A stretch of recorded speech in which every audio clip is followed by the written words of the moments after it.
जय माता दी दोस्तों, शिव शक्ति यूट्यूब चैनल पर आप लोगों का बहुत बहुत स्वागत है।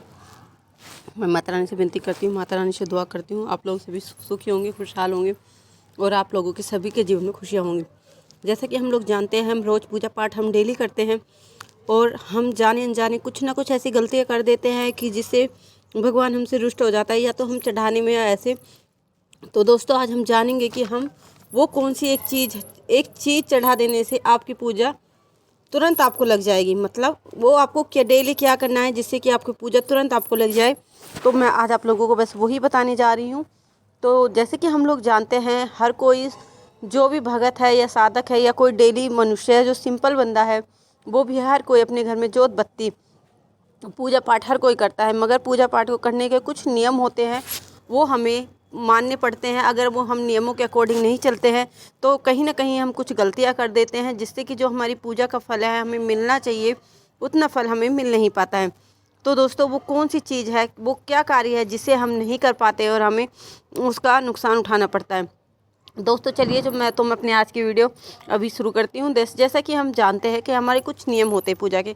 सबसे पहले क्या है, सबसे पहले हमें जब सुबह उठते हैं, प्रातःकाल उठते हैं, तो मंदिर में जाने से पहले सबसे पहले तो अपने घर में हमें नित्य झाड़ू लगानी होती है। अगर लेडीज़ है, अगर जेंट्स है तो वो सुबह सबसे पहले उसे स्नान करना है। लेडीज़ को तो पहले या तो नहा के आएगी, फिर झाड़ू लगाएगी, झाड़ू लगाने के बाद वो नहा के आ सकती है। नहा धोने के बाद अच्छी तरह उन्हें शुद्ध होना है। शुद्ध होने के बाद उन्हें पूजा करने के लिए जाने से पहले उन्हें शुद्ध वस्त्र पहनने हैं। मतलब वस्त्र ऐसा ना हो कि आपने रात को सोते समय आपने ही वो वस्त्र पहने हो और पूजा टाइम पर भी आप वही वस्त्र पहन के जा रहे हो। आपको ऐसी गलती नहीं करनी है।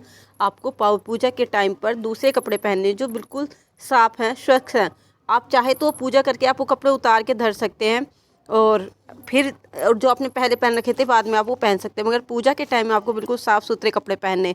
दूसरा, पूजा घर का मतलब पूजा जो आपका पूजा घर है या जो आपका मंदिर है, उसे आपको डेली साफ़ करना है। डेली उसके जो भगवान की मूर्तियां हैं उसमें किसी तरह की मिट्टी, धूल या किसी तरह के जाले वगैरह वहाँ पर नहीं होने चाहिए।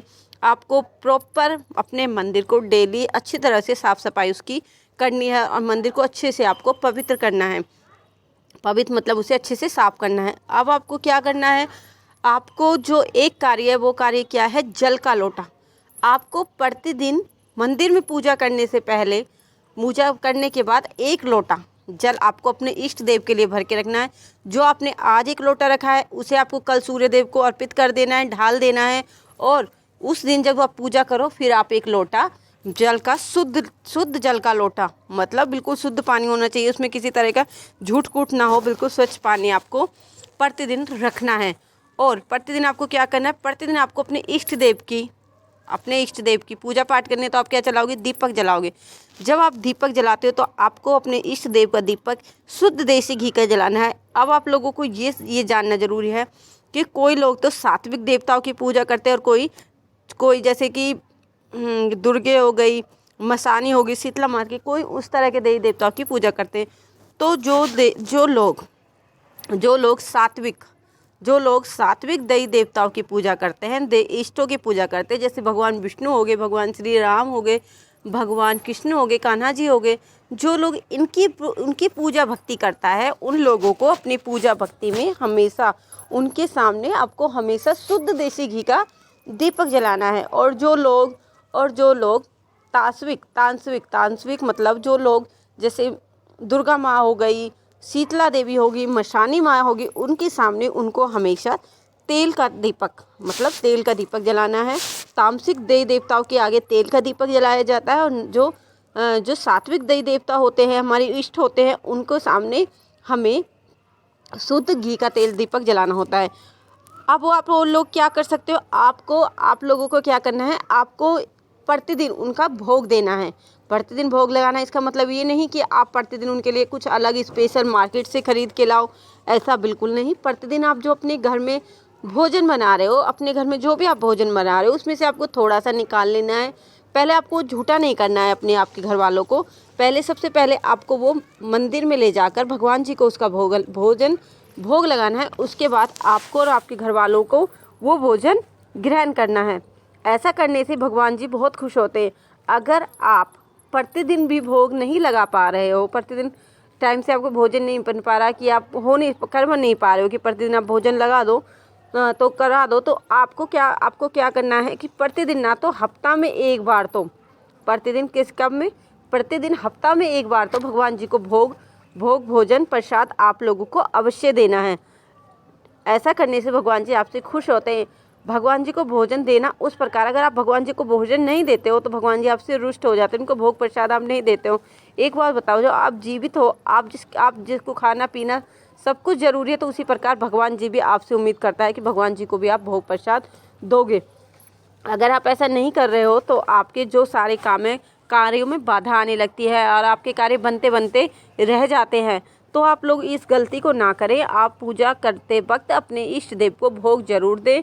जैसे कि अगर आप लोग हनुमान जी की पूजा कर रहे हो, हनुमान जी की भक्ति भाव पूजा कर रहे हो, तो हनुमान जी का दिन होता है, वो दिन होता है मंगलवार। तो आप मंगलवार को भगवान हनुमान जी का बूंदी का प्रसाद उनको चढ़ा सकते हो, जिससे कि भगवान हनुमान जी आपसे बहुत प्रसन्न होते हैं। आप बूंदी का, लड्डू का, आप मोतीचूर के लड्डू का प्रसाद उनको भोग भोजन आप उनको दे सकते हो, जिससे कि वो आपसे खुश हो।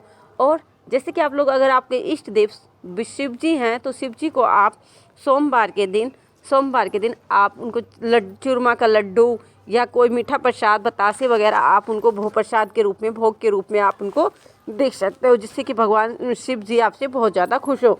और आप क्या कर सकते हो, आप मंत्र जाप कर सकते हो। जैसा कि अगर आप जिस इष्ट देव की पूजा पाठ कर रहे हो, आप उसका डेली मंत्र जाप भी कर सकते हो। अगर आप डेली उस इष्ट का मंत्र जाप करते हो, तो आपकी जो मंत्र जाप करोगे तो आपका जो मंत्र है वो सिद्ध हो जाएगा। जैसा कि मान लीजिए आप लोग प्रभु भोलेनाथ की सेवा कर रहे हो, तो भोलेनाथ की सेवा में आपको कौन सा मंत्र, जैसे डेली आप पूजा कर रहे हो तो आप ओम नमः शिवाय, ओम नमः शिवाय, ओम नमः शिवाय 11 बार, 21 बार, 31 बार, जितनी बार आप सिमरन कर सको पूजा करते वक्त ओम नमः शिवाय या भोलेनाथ जी की आप आरती गा सकते हो। अगर आप लोग ऐसे करते हो तो भगवान जी की जो दिव्य शक्ति है वो आप लोगों की शीश या आपके शरीर में विराजमान हो जाती है। और अगर सामने वाले के अंदर आपके खिलाफ कोई नेगेटिव थिंकिंग भी चल रही है या कुछ वो आपके साथ बुरा करने का सोच भी रहा है, तो आपको उसकी दिल की बात आपको पता चल जाती है और आपको पहले से ही भनक मिल जाती है। इष्ट देव की पूजा पाठ में हर कोई करता है, हर कोई सच्चे दिल से भगवान जी की पूजा पाठ करता है।